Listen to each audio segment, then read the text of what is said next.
오늘 함께 보실 말씀은 고린도전서 16장 13절과 14절 두 절의 말씀을 함께 읽도록 하겠습니다. 고린도전서 16장 13절과 14절 말씀 우리 함께 한 목소리로 읽도록 하겠습니다. 시작. 깨어 있으십시오. 믿음에 굳게 서 있으십시오. 용감하십시오. 힘을 내십시오. 모든 일을 사랑으로 하십시오. 아멘. 오늘은 고린도전서 마지막 시간입니다. 10번째로 고린도전서 말씀을 보는 날이기도 합니다. 보통 바울은 편지를 마무리할 때 마지막 인사, 그리고 안부, 자신의 상황 이런 것들을 알리면서 편지를 마무리하게 됩니다. 그리고 마지막에는 항상 공동체를 향한 축복과 공동체를 향한 권면을 덧붙이게 되는 것이지요. 마찬가지로 고린도전서도 그렇게 편지가 마무리되어지게 됩니다. 저는 오늘 이 말씀을 통하여서 우리가 어떻게 예수 그리스도를 위해 그리스도인으로서 살아갈 것인가에 관한 이야기를 함께 나누어 보고자 합니다. 오늘 설교의 제목은 전심전력입니다. 마음과 힘을 다한다라는 뜻이지요. 그런데 오늘 바울을 비롯하여서 고린도전서 16장에 등장하는 바울의 동역자들은 어떻게 보면 이 전심전력이라고 하는 단어가, 사자성어가 딱 어울리는 사람들이 여러 명 등장하게 됩니다. 오늘 먼저 이 인물들을 한 명 한 명 좀 그냥 가볍게 넘어가 보면서 살펴보고자 합니다. 먼저 바울이죠. 바울은 이 고린도전서를 쓸 때에는 우리가 잘 알고 있는 에베소라고 하는 도시에 머물러서 편지를 쓰고 있었습니다. 그런데 어떻게 이야기하냐면 9절에 나에게 큰 문이 활짝 열려서 일을 많이 할 수 있는 기회가 왔습니다. 그러나 방해를 하는 사람도 많이 있습니다. 지금 자신의 상황이 큰 문이 열렸다. 주님의 일을 감당하기에 너무나도 큰 문이 열렸지만 방해하는 사람들이 있어서 어려움이 있다라는 이야기를 하면서 본인의 현재의 사역의 상황과 상태를 알리게 됩니다. 나중에 이제 다음 주에 고린도 후서를 볼 때 나누겠지만 이 에베소에서 바울이 정말 열심히 사역했고 오랫동안 머물러서 사역했습니다.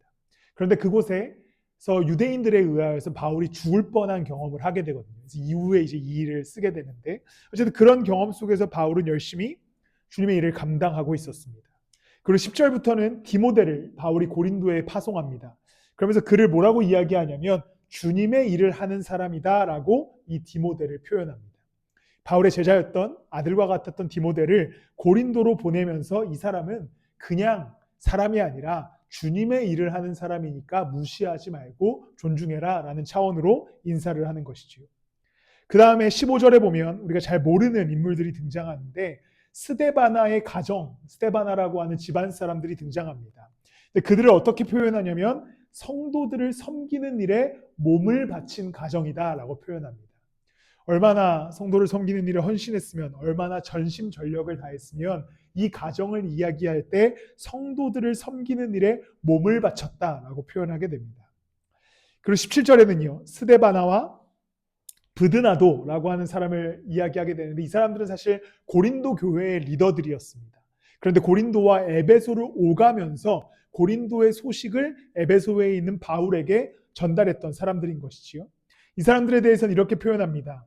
이 사람들은 나의 마음과 여러분의 마음에 생기를 불어 넣어 주었습니다. 여러분은 이런 사람들을 알아주어야 합니다. 이 두 사람은 바울의 마음에 생기를 불어 넣어줄 정도로 열심히 주님의 일을 감당하고 전심전력으로 고린도 교회와 바울의 사역을 도왔던 사람들이었습니다. 그리고 이렇게 이제 전심전력하는 디모데 그리고 바울 스스로 여러 사람들의 이야기를 하고 난 이후에 그리고 나서 이제 그들에게 제안하는 것은 너희들도 똑같이 전심전력하여 주님의 일을 감당하라고 이야기합니다. 다시 앞으로 돌아가서 디모데를 보낼 때 고린도 교회에겐 이렇게 부탁합니다. 그러므로 아무도 그를 업신여겨서는 안 됩니다. 그리고 그가 내게로 돌아올 때에 그를 평안한 마음을 지니게 해서 보내주십시오. 이제 고린도 교회에도 역할을 주는 겁니다. 디모데가 갈 텐데 그를 업신여기지 말고 평안한 마음을 갖고 돌아올 수 있도록 디모데를 섬겨달라라고 부탁하는 것이지요. 그리고 스데바나의 가정을 향해서는 16절에 이렇게 부탁합니다. 여러분도 이런 사람들에게 순종하십시오. 이제 바울의 이야기를 끝에 보면 이런 사람은 이렇게 사역하고 있고 이런 사람은 이렇게 사역하고 있는데 고린도 교회 너희들도 이 사람들과 함께 하나님의 일을 전심전력하여서 감당하라라고 명령하는 겁니다. 이제 이 고린도 교회를 향해서 바울이 마지막으로 고린도 전서를 마무리하면서 마찬가지로 나와 같이 디모데와 같이 스데바나의 가정과 같이 전심전력하여 주님의 일을 감당할 것에 대한 권면을 주고 있는 것입니다. 바울이 그리고 바울의 동역자들이 그리스도의 일을 전심전력하여 감당할 수 있었던 이유는 예수 그리스도 때문이었습니다. 그 복음과 그 복음에 대한 열정 때문에 그들은 온 힘과 온 삶을 다하여서 사역해 나가게 됩니다. 그런데 이 복음을 받아 먹었던 고린도 교회를 향해서 야, 단순히 계속해서 받아만 먹지 말고 이제 고린도 교회 너희들도 전심과 전력을 다하여서 맡겨진 자리, 맡겨진 사람들을 섬기고 사랑하고 그리고 교회를 이루어갈 것에 대해서 명령하게 됩니다. 우리는 종종 예배에 참여하는 것, 어떻게 보면 컨텐츠를 제공하는 곳에서 컨텐츠를 제공받는 일에 익숙해져 있는 신앙생활을 하게 됩니다. 때로는 영상을 통하여서 좋은 말씀 한 구절을 듣는 것으로도 그냥 신앙생활을 하고 있다라고 하는 생각을 하게 되는 것이죠. 그런데 초대교회에는 그것이 불가능한 상황이었습니다. 교회로 모이는 것 자체도 어려웠고 교회 안에서 모두가 전심전력하여 교회를 세워나가야만 제대로 된 교회 공동체가 성장할 수 있었기 때문이죠. 누구도 방관자로 있을 수 없었고 모두가 열심을 내어 교회를 섬겨야 했습니다. 그렇기 때문에 바울은 고린도 교회 모두를 향하여서 너희들도 전심전력으로 그리스도의 일을 감당하라라고 명령합니다. 그것은 아마 각자에게 주어진 다른 모양의 일일 수도 있습니다. 디모데처럼 고린도로 가서 파송받은 자로서 일하는 것일 수도 있을 것이고 바울처럼 글로써 또 고린도를 섬겼을 수도 있을 것이고 스데바나의 가정처럼 온 몸을 바쳐 또 교회를 섬기는 일일 수도 있을 겁니다. 무엇을 하든 전심전력하여 우리는 우리에게 맡아진 예수 그리스도의 일을 감당할 수 있어야 합니다. 저는 오늘 설교 제목에 전심전력이라고 하는 표현을 썼습니다. 이제부터 우리는 본론으로 들어가서 이 전심전력에 관한 이야기를 함께 나누어 보고자 합니다. 먼저 뒷부분부터 전력에 관한 이야기를 함께 나누어 보겠습니다. 온 힘을 다하는 거죠. 온 힘을 다하는 것. 13절에 바울은 이제 고린도 교회를 향해 이렇게 이야기합니다. 깨어 있으십시오. 믿음에 굳게 서 있으십시오. 용감하십시오. 힘을 내십시오. 이제 고린도 교회를 향하여서 전력을 다해라. 용기를 내고 힘을 내라라고 이야기합니다. 이 힘과 용기가 교회의 근원이었습니다. 그런데 이 힘과 용기는 인간의 담대함이나 인간의 어떤 대범함으로 야 우리 힘을 내서 교회를 세워보자라고 하는 전력이 아니었습니다. 여기서 말하는 전력은 하나님이 주시는 힘, 하나님이 주시는 용기, 하나님이 주시는 담대함으로 고린도 교회를 세워나가라고 하는 예수님의 명령이었던 것이지요. 우리가 늘 전심전력으로 교회를 위해 일하자, 우리가 그리스도의 일을 감당하자, 그리스도인으로서 이 땅을 살아가자 하면은 내 힘으로, 나의 용감함으로, 나의 신앙의 크기로 싸워나가자는 이야기가 아니라 전력을 다해 주님의 힘으로 이 땅에서의 일을 감당하자고 하는 이야기입니다. 그러니 이것은 어쩌면 목사로서 성도들에게 하나의 이제 채찍질이 가능한 건데, 여러분 괜찮습니다. 믿음이 없어도 지금 삶이 형편없어도 괜찮습니다. 주님의 힘으로 교회를 섬기십시오 라는 것이 가능해지는 것이죠. 농담처럼 얘기했지만 우리의 어떠함, 우리의 현재 삶의 상황, 나의 마음의 어떠함이 중요한 것이 아니라 이제 깨어서 그리스도의 능력과 그분의 힘으로 용기를 갖고 주님의 일을 감당하게 되는 겁니다. 예수 그리스도의 일을 감당한다는 것은 이제 내 힘으로 내 전력을 다해 감당하는 것이 아니라 나는 힘이 없는 자이지만 주님의 능력과 그분의 도우심으로 우리에게 주어진 사명들, 교회를 섬기는 일이나 세상 속에서 그리스도인으로서 살아가는 일을 감당할 수 있게 되는 겁니다. 이제 우리는 우리의 힘으로 살지 않습니다. 오직 예수 그리스도의 능력으로 살아가게 된 것이지요. 우리가 아주 좋아하는 말씀 중에 빌립보서 4장 13절 말씀이 있습니다. 나에게 능력을 주시는 분 안에서 나는 모든 것을 할 수 있습니다. 우리가 너무 좋아하는 말씀이죠. 주님의 능력으로 모든 것을 할 수 있다. 그런데 우리는 이 앞부분의 이야기를 좀 볼 수 있어야 됩니다. 바울은 감옥 가운데 있었습니다. 감옥에 갇혀 있었어요. 감옥에 갇혀서 이런 얘기를 하는 겁니다. 내게 능력 주시는 자 안에서 죄송합니다. 내가 모든 것을 할 수 있다. 무슨 뜻이냐면 그는 비록 지금 감옥에 갇혀 있는 아주 연약하고 아주 형편없는 상태지만 주님이 내게 능력을 주시면 그 능력을 가지고 주님의 모든 일을 감당할 수 있음에 대한 고백입니다. 그리고 그렇기 때문에 우리가 이 4장 13절만 떼어서 되게 막 좋아하잖아요. 주님의 능력으로 내 삶의 일들을 잘 이뤄나갈 수 있다. 그런데 14절에 바울이 이렇게 덧붙입니다. 그러나 여러분이 나의 고난에 동참한 것은 잘한 일입니다. 능력 주시는 자 안에서 모든 것을 할 수 있다고 이야기하는 바울이 사실 고난 가운데 있었습니다.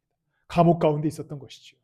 그러면서 그가 능력을 힘입어서 감당해야 했던 것은 하나님의 일을 감당하는 것이었습니다. 그가 감옥에 있을 때나 그가 질병 가운데 고생할 때나 그가 에베소에 있을 때나 아니면 고린도에 찾아가서 굴욕을 당했을 때나 상관없이 그는 항상 주님의 능력으로 그 일을 감당하고 그 용기를 가지고 복음을 전하러 나아가게 됩니다. 이제 우리는 핑계가 없어지는 거죠. 주님, 제가 주님의 일을 감당할 능력이 없습니다. 주님, 제가 주님의 일을 감당할 어떠한 지금 여건이 안 됩니다. 제가 주님의 일을 감당할 어떠한 상황이 안 됩니다.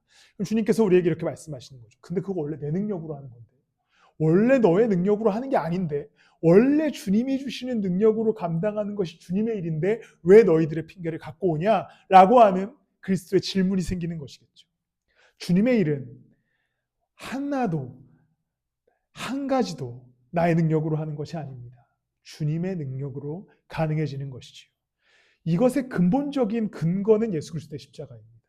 왜냐하면 죽음과 사망에서 구원을 얻을 수 있는 방법에 인간의 능력은 단 한 톨도 필요하지 않거든요. 인간의 어떠함은 사망에서 구원을 얻는 데에 필요한 힘이 없습니다. 오직 예수 그리스도의 죽음을 이기시는 능력만이 우리가 구원을 얻을 수 있는 방법이 됩니다. 그렇다면 그 그리스도를 믿어 살아가는 모든 인생과 모든 삶도 마찬가지로 그들의 능력으로 살아가는 것이 아니라 주님의 능력으로 살아가는 것이죠. 그러니 이제 우리는 내 삶이 어떠하든지 내가 지금 어떠한 형편에 있든지 주님의 능력으로 용기를 내고 담대하게 우리에게 주시는 일들과 사명들을 감당할 수 있게 되는 것입니다. 지난 한 주 거의 열흘 가까이 이제 후두염으로 엄청나게 고생을 했습니다.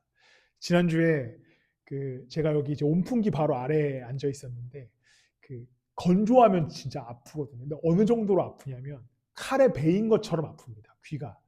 그런데 지난주에 우리 원미든 전사님 오셔가지고 거의 한 50분이 설교가 넘어가니까 이제 귀가 거의 막 이제 찢어질 것 같은 거예요. 그러면서 제가 이제 원미듬을 보면서 믿음아 그만하자. 믿음아 이제 믿음아 이제 그만해야지. 50분 넘어간다. 남의 교회 와서 뭐 하는 거냐. 원래 그 설교가 긴 걸로 유명한 친구거든요. 서울숲에서도. 근데 막 지금 이렇게 귀가 막 엄청 아픈 겁니다. 그래서 진짜 일주일 내내 귀 아프고 막 제가 태어나서 수액을 3일 동안 2번을 맞았는데 수액 맞고 하는데 근데 그럴 땐 약간의 이제 인간의 좀 그런 이제 인간의 마음이 들어오지 않습니까? 그러면 새벽 예배를 좀 쉴까? 수요 예배도 이렇게 토스했는데 새벽 예배는 이렇게 좀 성령께 맡겨드리고 좀 쉴까라는 어떠한 그런 마음으로 살짝 고민했다가 그렇지 내가 주님 앞에서 한다고 했는데 이거 안 하는 것도 웃기지 하고 순종하여서 갔습니다. 사실 오고 가는 길도 굉장히 좀 힘들었고 운전하는 것도 힘들고 막 침 삼키는 게 어려웠지만 그런데 또 설교하고 하는 데에 큰 문제 없이 다 나가더라고요. 그러면서 이제 일주일의 시간이 끝나고 좀 많이 회복하고 나서 일주일 동안의 새벽을 묵상해봤습니다. 내가 어떻게 일주일 동안 제가 심지어 수요일 날은 새벽 예배 마치자마자 병원 가서 링겔 맞았거든요. 진짜 거의 쓰러졌습니다. 어떻게 이걸 했지? 왔다 갔다 하고 설교하고 그러면서 이제 설교를 준비하면서 진짜 주님의 능력으로 일주일 잘 버텼다. 이제 부활절까지 3주간의 시간이 남았는데 잘 버텨야겠다. 제가 버티는 게 아니라 주님께서 3주간은 분명히 큰 은혜와 위로를 주시겠다라고 하는 확신이 있었습니다. 모든 일은 주님의 일은 우리의 삶의 일은 내 능력으로 해나가는 것이 아닙니다. 주님의 능력으로 내가 약해 있을 때에도 강함 되어주시는 내가 연약할 때에도 나를 이끌고 세워주시는 내가 다리가 후들거려 떨려 자빠지게 되었어도 오른손을 붙들어 일으켜주시는 그리스도의 능력으로 삶의 걸음을 옮겨가시는 저와 여러분들이 되시기를 예수님의 이름으로 축복합니다. 그리고 이제 앞으로 가서 전심입니다. 마음을 다하여 주님의 일을 하라는 것이지요. 이제 14절에 바울은 이렇게 얘기합니다. 모든 일을 사랑으로 하십시오. 여기서 말하는 전심은 이제 사랑입니다. 20절에 교회를 향해 이렇게 말합니다. 20절에도 이렇게 얘기하고 24절에 보면요. 나는 그리스도 예수 안에서 여러분 모두를 사랑합니다. 라고 고린도 교회를 향해 바울이 고백하게 됩니다. 재미로 이 일이 있은 이후에 고린도전서를 마치고 나서 갑자기 고린도 교회에서 문제가 생겨요.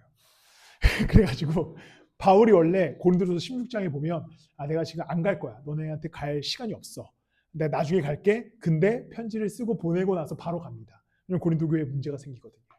그리고선 가서 그 만남 자체를 눈물의 만남으로 회상합니다. 엄청 혼내고 싸우고 막 난리가 났거든요. 그런데 바울은 어쨌든 고린도전서 마무리를 하면서 예수 안에서 여러분들을 사랑한다라고 고백합니다. 바울의 사역은, 바울의 일은, 또 모든 성도들과 사도들의 사역은 항상 그리스도의 사랑이 근거했습니다. 그리스도의 사랑으로 그들이 구원을 얻었고 그리스도의 사랑을 전하기 위해 전심전력을 다했기 때문에 모든 사역의 근거, 모든 삶의 근거는 예수 그리스도의 사랑이 되는 것이죠.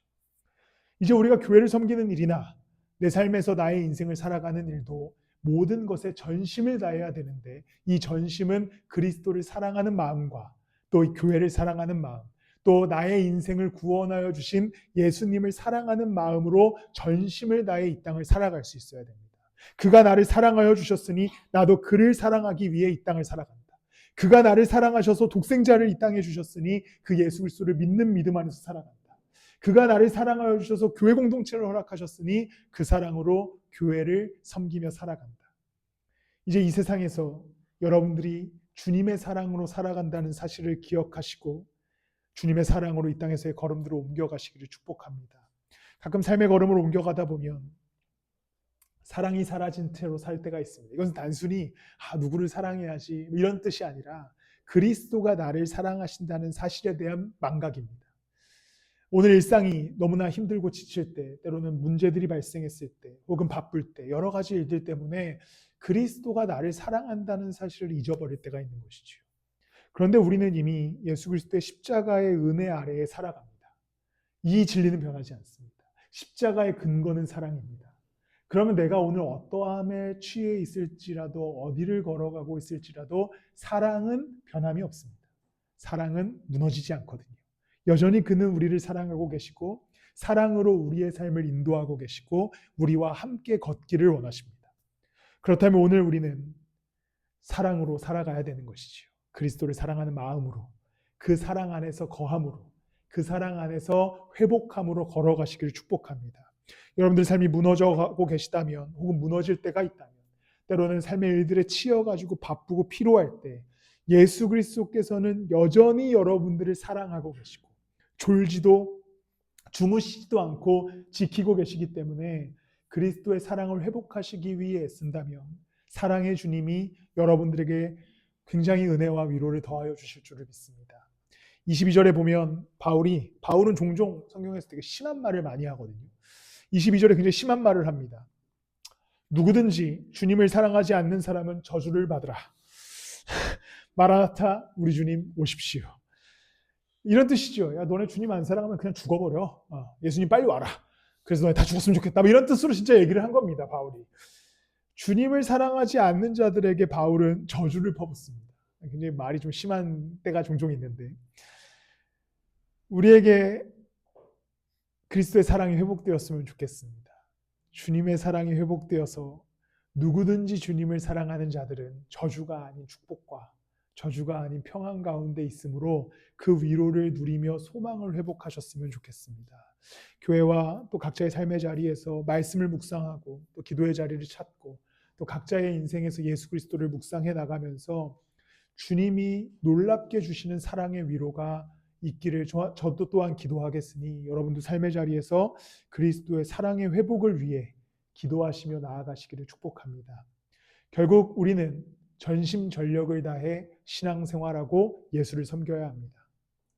그런데 이것은 기타 다른 곳에서 이야기하는 최선을 다해 일해라, 열심히 일해라, 목숨을 바쳐라 이런 뜻이 아니라 전심, 주님의 사랑으로 살아가는 것, 전력, 주님이 주시는 힘으로 살아가는 것에 있습니다. 바울을 비롯하여 모든 사도들과 성도들은 전심전력하여 주님의 일을 감당했습니다. 그것은 그들의 능력으로 한 것이 아니라 죄인 중에 괴수였던 바울도 그를 사랑하는 예수 그리스도의 힘을 힘입어 그에게 능력 주시는 그리스도의 능력을 힘입어 그의 일을 감당하게 됩니다. 그뿐만 아니라 모든 교회 공동체도 오직 주님이 주시는 사랑 안에서 교회를 세워나가고 주님이 주시는 능력 안에서 교회를 이루어가게 됩니다. 우리의 인생도 마찬가지입니다. 오늘 우리가 약해 있을 때라도, 우리가 부족한 인생일지라도 전심전력 주님이 주시는 사랑과 주님이 주시는 능력으로 결국 승리하며 살아가는 여러분들이 되시기를 예수 그리스도의 이름으로 축복합니다. 말씀을 마무리하겠습니다. 늘 결론이 그렇듯 우리가 전심전력하게 되는 표본은 예수 그리스도입니다. 그리스도께서 이 땅 가운데 오셔서 십자가의 사역을 감당하시고 죽으시고 부활하신 근거는 사랑이지요. 전심을 다하십니다. 우리를 너무나 사랑하셔서 십자가에 달려 죽으신 것이지요. 그리고 그는 대충 우리를 구원하시지 않습니다. 전력을 다하십니다. 그 전력은 어떻게 다하십니까? 죽음을 이기시고 부활하셔서 생명을 얻으시죠. 그리스도가 우리를 구원하여 주시기 위해 온 마음으로 전심을 다하고 온 힘을 다해 죽음을 이기셔서 전력으로 우리를 건져내 주셨습니다. 그리고 이제 우리는 그 전심전력으로 구원을 얻은 자로 그 전심전력으로 동일하게 이 땅을 살아가게 됩니다. 주님이 주실 마음으로 사랑으로 살아가시기를 축복합니다. 주님이 여러분들을 끝까지 사랑하시기에 그 사랑 안에 우리가 머물 때에 분명한 회복과 위로가 있을 줄을 믿습니다. 또한 여러분의 힘으로 사는 것이 아니라 주님이 주시는 능력, 주님이 지키시는 그 은혜, 주님의 그 놀라운 채우심으로 삶의 걸음을 옮겨가시기를 축복합니다. 그 안에 주님이 주시는 놀라운 위로와 놀라운 평안이 있을 줄을 믿습니다. 우리 함께 한 번 더 찬양하실 텐데요. 아까 함께 했던 찬양입니다. 가사를